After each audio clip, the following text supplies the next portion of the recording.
so strong enough.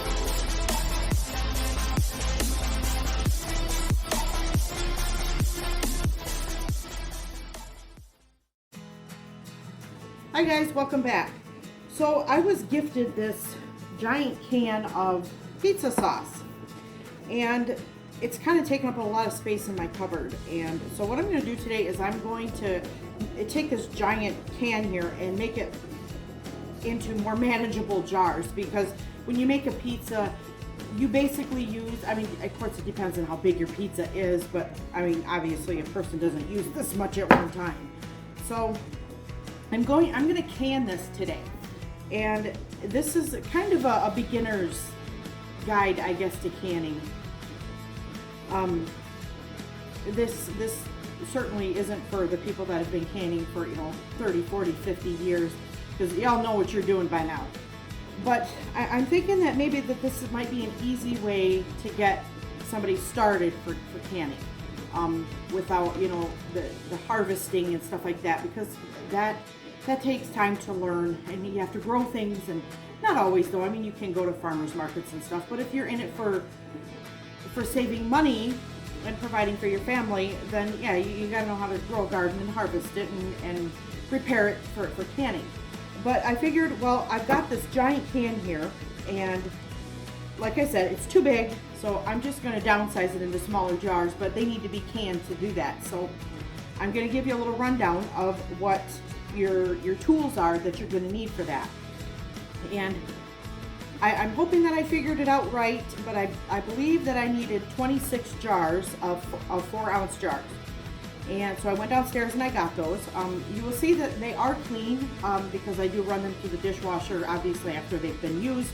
However, every time I can, I make it a point to wash each one by hand. That gives me a chance to take my finger and just go around the edge of it lightly to check for nicks and cracks, and just even getting really worn down, because some jars have been used for canning for 30, 40, 50 years, 60 years, some of them. And they do get wore out, so you need to check those, otherwise your jar's not going to keep a good seal. But for right now, you're going to need 26 rings, 26 lids, and 26 jars. And you're going to need, this is a jar grabber. This helps you pick jars up out of really hot water so you can place them on the counter without burning yourself. You're going to need a funnel, a wide mouth funnel, not a little guy, because it'll take you forever to do it and it'll be a mess. So you want one of the big ones. This one I just have here because this was my mother's, and she passed away in 2009, and I just feel like having it with me. But you buy these lids. These are ball lids. I either use ball or Kerr. I don't recommend using off-brand. You can go to Family Dollar, Dollar General, even, I don't know, whatever cheap store that you have near you, and buy the jars with the rings and the lids. You can do that, which is absolutely fine. The rings are good, the jars are good.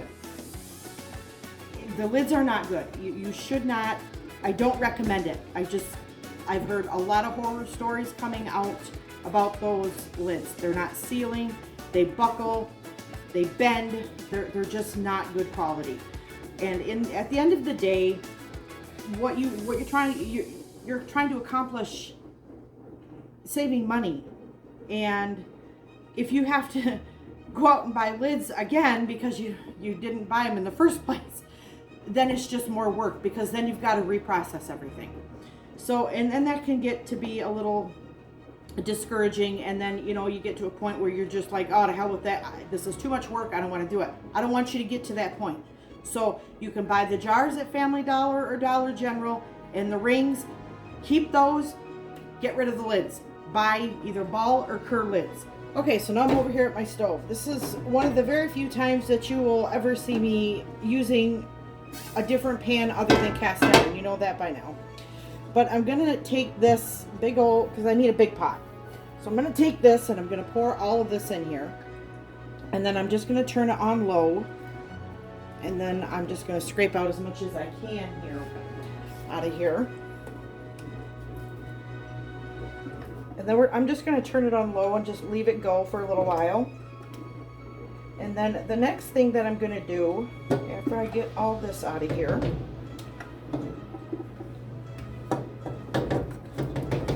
is I'm going to take my water bath. This is called a water bath. Now, water bath canning is different than pressure canning. Water bath canning is for jams, jellies, high acidic foods like tomatoes, like sauce like this, stewed tomatoes, any food that's got a high acidity content, because it doesn't need to be pressure canned, but your vegetables, any kind of meat, anything like that, that has to be pressure canned.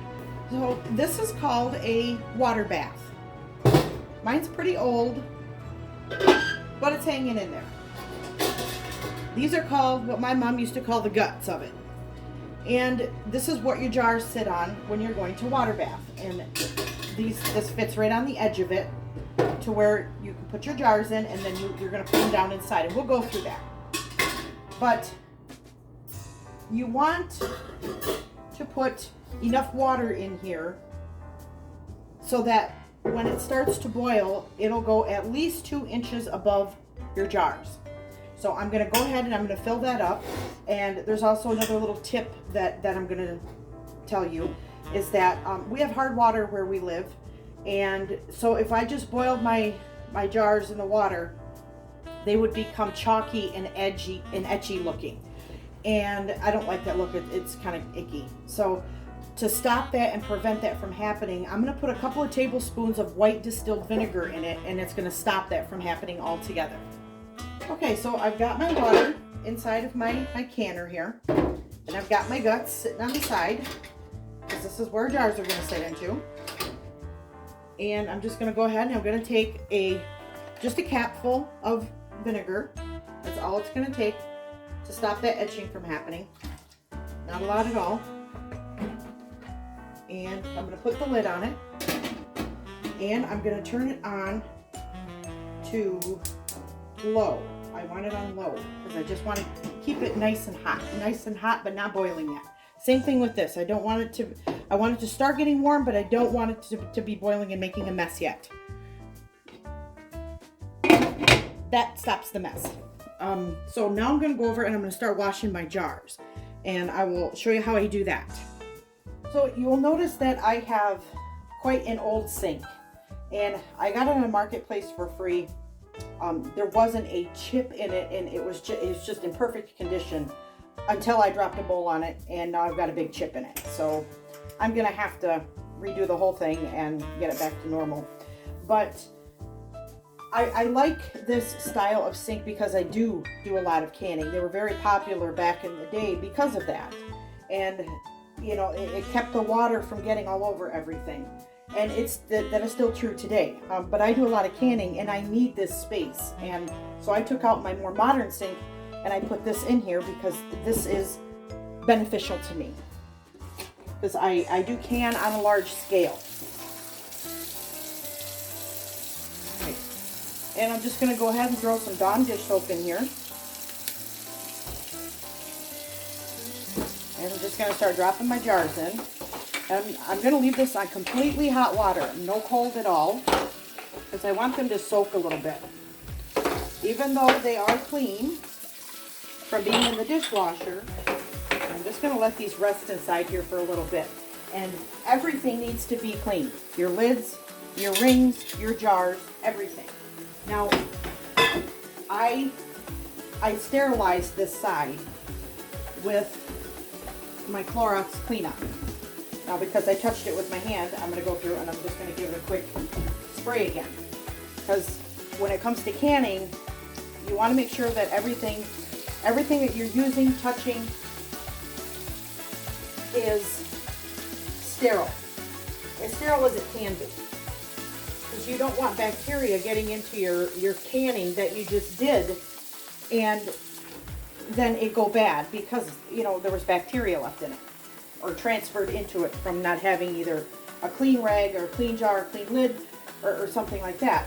Because that's just, well, it just sucks, because that means you did all that hard work for nothing. So, and we don't want that. We like to reap the benefits of our hard work. So I am going to put a towel on here for now. It's a clean towel. It's got a stain on it because this is one of my canning towels, but it is clean. And this is clean. And like I said, I'm just going to let these sit in here for a little bit. So I just want them to sit in some hot water. And then I'll come back and I will clean them all up. And as I'm washing them,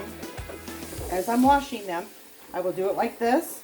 And then I'm going to take my finger or my thumb and I'm just going to go around the edge of it lightly. I mean, in case there's a crack in it, I mean, you don't want to cut yourself.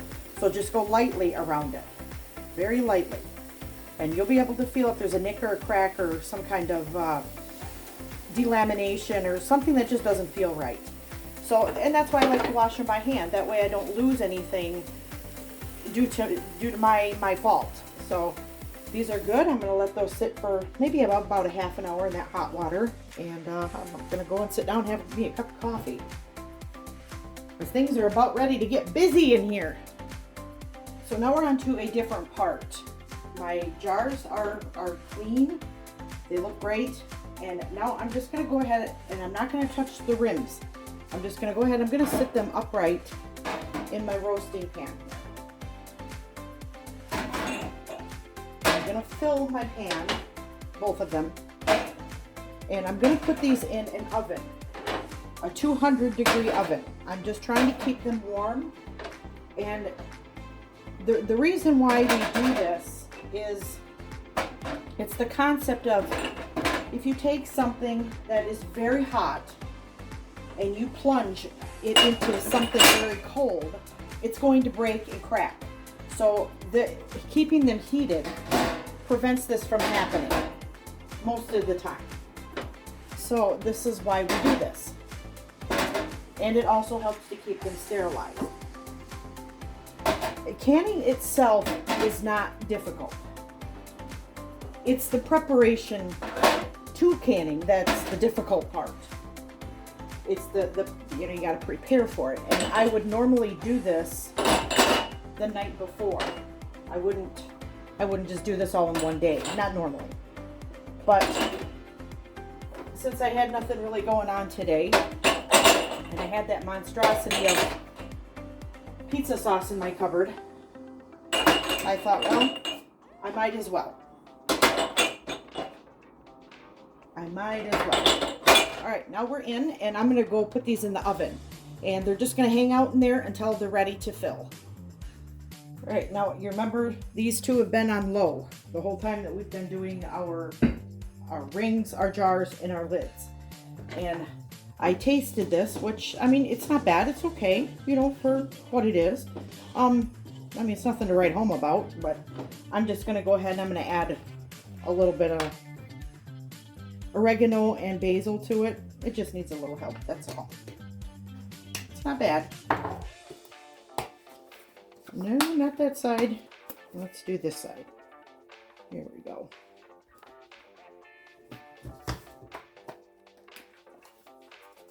Oh, that doesn't work very well. All right.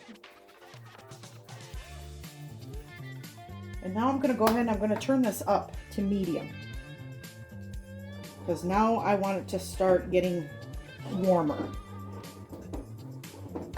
And I want it at least as warm as my jars, if not warmer. I mean, I've never had, you know, a jar explode on me because the liquid was just a little less warm than the jar, or vice versa. So I'm just going to continuously stir this until I start to see bubbling, and then I'm going to turn it off, because that way I know that it's just about ready for a boil. And then we're going to, once I start putting them in the jars, I'm going to go ahead and I'm going to turn my water bath up on high, because I want that to get boiling right away, so you don't want the jars to cool down too much, because then you're going to get that effect of, you know, okay, jars are pretty much cold and now you're plunging them into something hot, and then you have a broken jar or broken jars. So we're just going to let this guy sit here and marinate for a little bit. right, jars are out and they are hot. So I'm gonna go ahead and I'm just going to move them over to my towel here. And the water bath is still on low because we don't want it too hot, because these jars may cool down a little bit before we put them in there. And with the guts, the way that they are, how they hook on the outside, you can set a jar in there and it will slowly keep it at that temperature rather than just plunging it into hot water. So that's what that's for.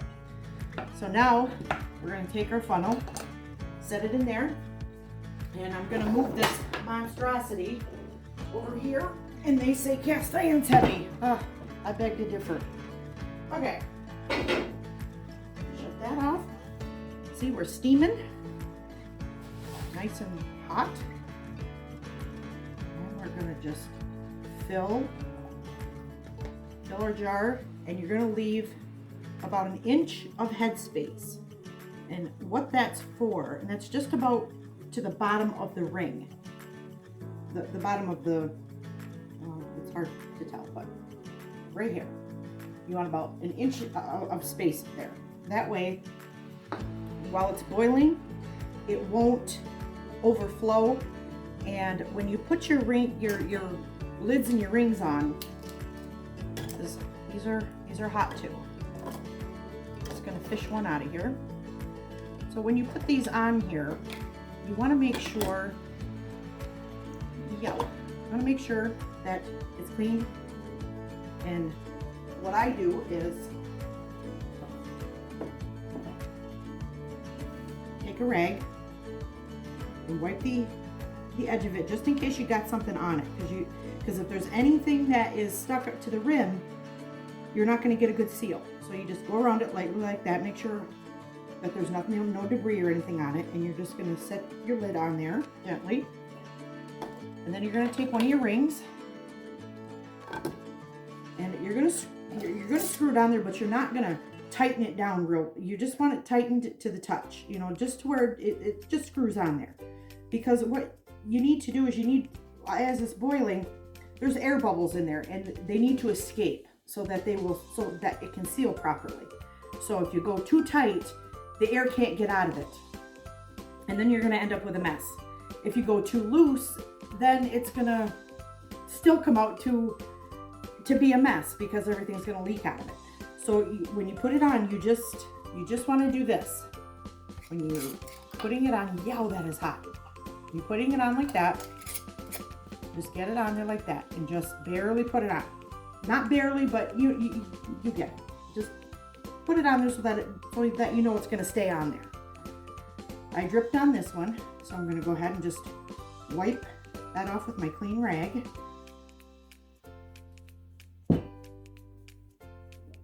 And we're going to put the funnel in there.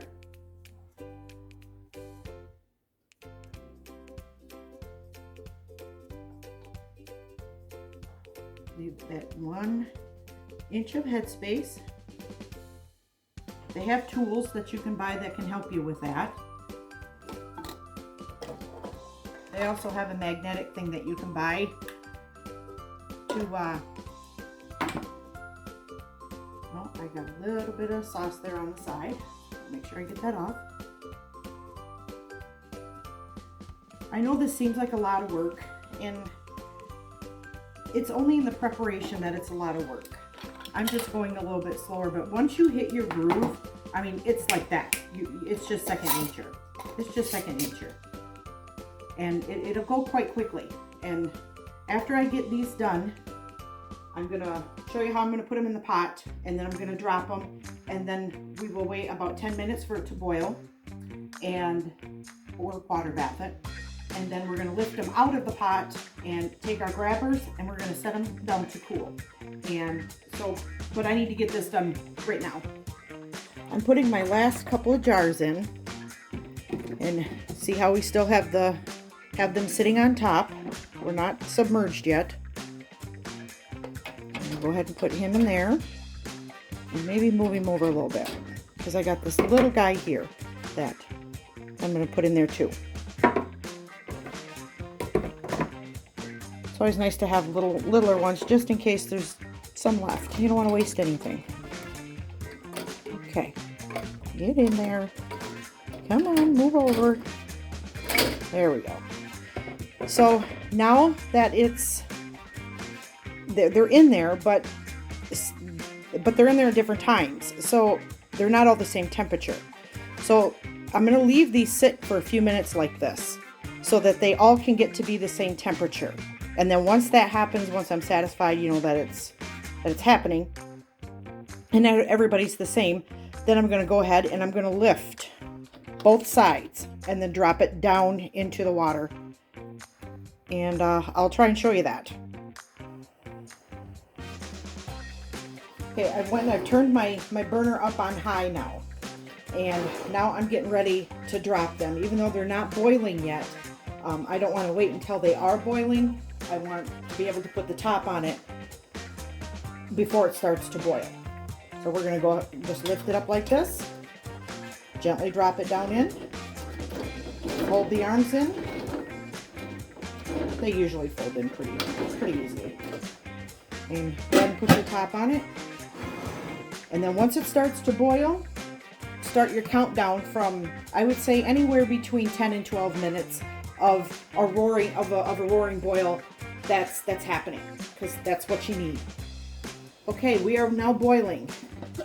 This is what you want to see, about 2 inches above the jars. Now the countdown starts. 10 minutes. Okay, we are sitting at about 10 minutes. I'm going to go and shut this off. And we're going to take the lid off.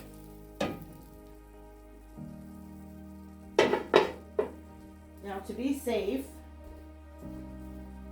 I don't usually use hot pads to do this, but I'm going to today. I'm going to take these and just lift it right up, just like that, right over the edge. And they're just going to sit like that. And then you're going to take your jar grabbers and you're going to take one out at a time and go sit it on your towel. 2 inches apart. Oh, you hear that snap? That's what you want to hear. Yep, those are sealing. Okay, they are all out. They are on the towel and they are just sitting there and they are waiting to seal. You'll hear a snap when you hear it seal, and that's a great sign. Space them at least 2 inches apart on the towel. You can tell, see how this one's got like a little bubble in the middle? That one has not sealed yet. But this one does not have a bubble. So that one already sealed. And once these are cooled down, you're going to leave them sit like this overnight. Just the way that they are. Don't touch them. Don't mess with them. Don't put your fingers on top of them. They have to seal on their own. If you push on it and then it pops down, then it's not a true seal.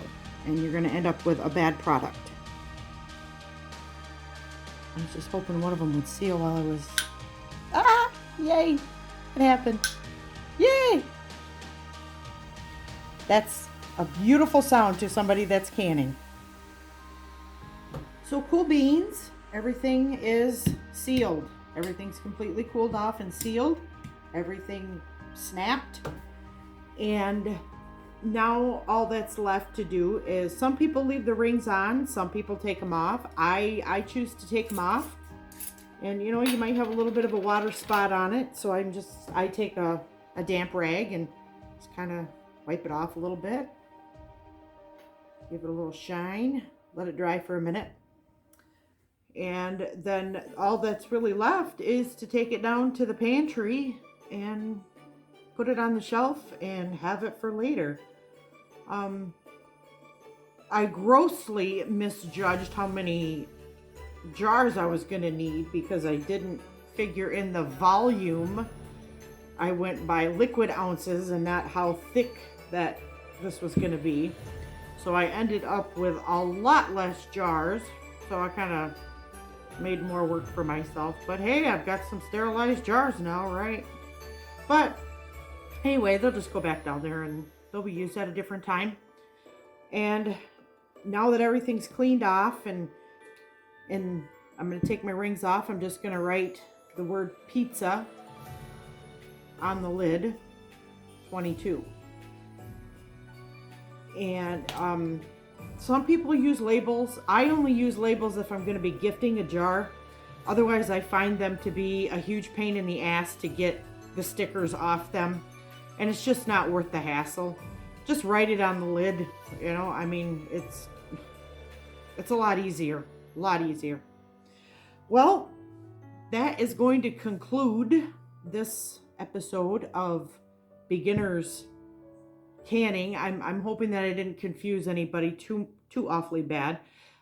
There's a lot of different methods of canning out there that have been passed down from generations to generations. My way is not the only way. I encourage you to do your research, Google stuff. If you're confused about something, please don't be afraid to ask me. I'm more than willing to help you and answer you to the best of my knowledge. And so it's time for me to go. And I see you guys later, and play with your own food.